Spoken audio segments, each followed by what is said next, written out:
I'm setting boundaries with New York City. There has to be another way. I'm down for the hustle, but I'm not down to sacrifice my health. Hello everyone, and welcome back to our community. If you're new, I am Jen. I'm usually not this sweaty. I usually don't film outside, but we're trying it out. So we're in one of my favorite spots in the city where, even though you might hear cars in the background, this is the closest thing to me and to where I live, where I can get some peace and quiet. So it felt fitting, naturally, for a conversation about hustle culture and the go, go, go nature of New York City. So we are on the West Side Highway right now. So let's talk about it, how hustle culture in New York City has affected my life. So if you're not from New York City and you've heard about this hustle culture and you just want to know more about it, we're going to talk about what that really means and what it's really like in New York City, and then I'll give you my hot take and how it's affected me. New York City hustle culture, the city that never sleeps, right? So they say that it's the city that never sleeps because there's always something you can be doing. Especially for someone like me, I live on the ground floor of my building, and even when I'm trying to relax and rest on the couch, I always see people right outside my window on the sidewalk, hustling to go to work, to go to an event, whatever it might be. There is always something you can be doing. So that's where it can get toxic, right? I think everyone in New York City can relate to that feeling of you're trying to relax, but you know that there's so many things you could be doing to either take advantage of this city and fun activities, or to be more social, or to go meet people because you just moved here, or to network because you're here to advance in your career.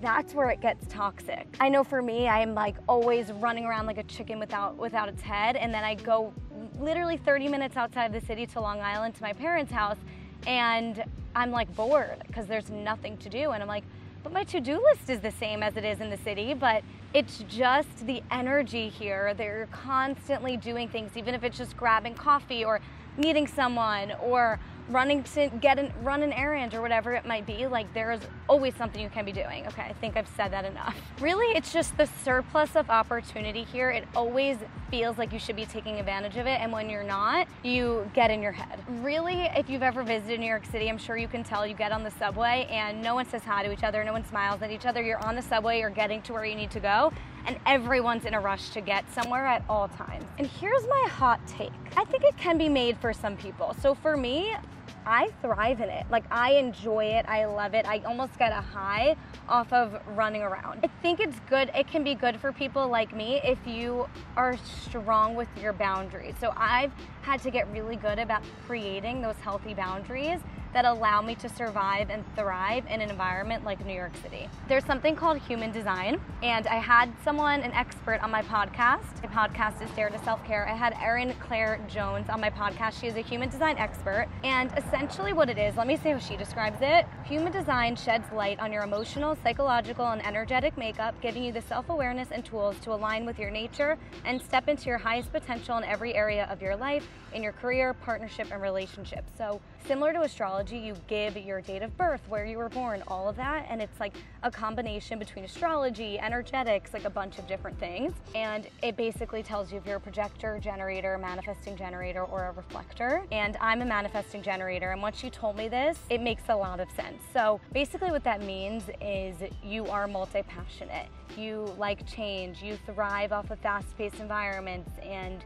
that's me to a T. So that's why this culture works really well for me, because I can't just sit at a desk at all times of the day or do the same thing every day. That's not me for now, in this phase of my life at least. And also what it means is I enjoy doing. So that's a big part of it as well. And New York City is all go, go, go, do, do, do, and there's a yellow jack in front of, this is why I don't film outside.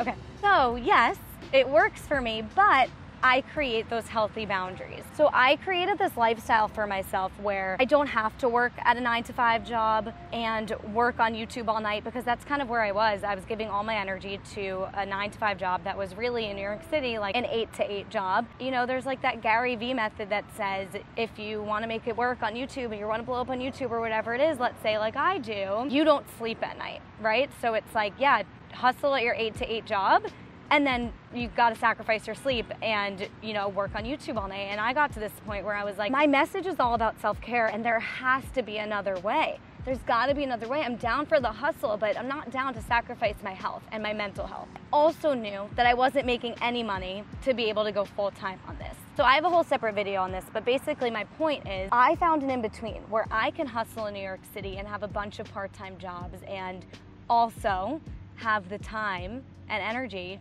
to hustle and try to make it on YouTube, podcasting, all the things I'm doing. So I'm taking advantage of this New York City hustle mentality, but I'm making it work for myself and creating boundaries and working those few part-time jobs, making YouTube happen, while also creating a lifestyle where I can shut off at night and create those boundaries where I am working and hustling all day in the city, but I'm prioritizing my morning routines and my night routines so that I can show up as the best version of myself to my part-time jobs, to my YouTube channel, to you guys. So I call myself out when I'm taking things too far, when I'm not sleeping well, or when I'm taking every opportunity, going to all these events at night and taking the morning shifts to make money. I call myself out. So essentially, I guess my take is New York City hustle culture can be toxic if you let it. Or you could take advantage of the hustle culture here and make it work for you. Take advantage of all of the networking events and opportunities here and coffee meetings and all the interesting jobs you can make happen for yourself here. Set those boundaries to take care of yourself at the same time so that you can show up as the best version of yourself in those network meetings, at those events at night, at all the social opportunities there are here so you can make new friends, date, and all of the things. You gotta take care of yourself. So yes, hustle culture can be super toxic and it's definitely affected me at times. I have videos on here where I've talked about how I crawled myself out of burnout, but I think I needed to experience that to be able to take a step back and call myself out for getting burnt out in the city. And now I've been able to take advantage of places like this. I find my peaceful spaces to take advantage of and carve out that time on a Sunday to not work at all and come here and read a book. So yes, it's toxic because there's always something you can be doing and everyone gets swept away in it.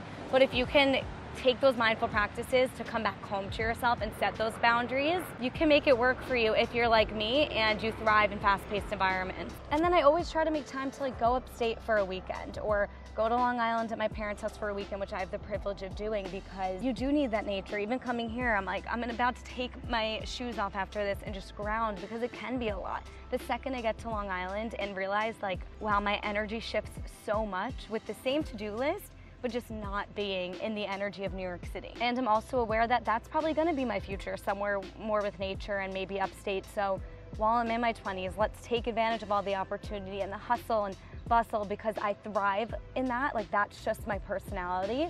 But I guess what I'm saying is, if that's your personality too, the key is to make the hustle work for you and set those boundaries. I need to set boundaries.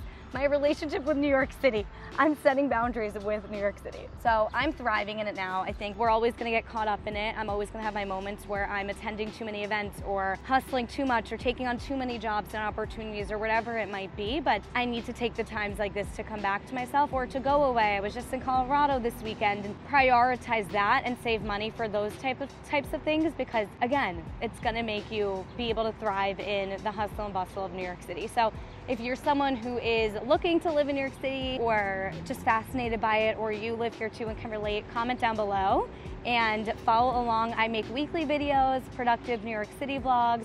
I try out workout classes, wellness rituals, and all things self-care living in New York City. So please subscribe if you're new. Thank you for joining me. Give this video a thumbs up if you enjoyed it. And I hope you guys have a beautiful rest of your day. I'll see you next week.